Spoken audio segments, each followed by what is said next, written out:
உலகம் சொல்லுகிற ஒரு வார்த்தை, எப்படி முடியும் பார்ப்போம். நிச்சயமாக நான் சொல்கிறேன், உலகம் பார்க்கத்தான் போகுது.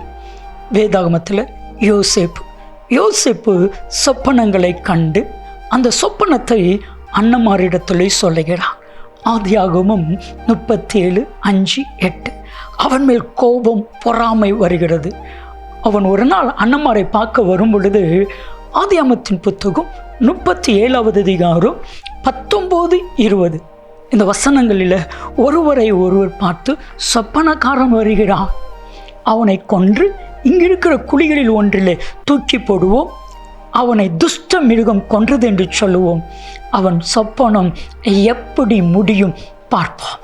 சொன்னவங்க பார்த்தாங்க. எப்படி முடிஞ்சிச்சு தெரியுமா? ஆதியாகமம் 50:20. தீமை செய்தீர்கள், ஆனால் தேவன் நன்மையாய் முடிய பண்ணினார்.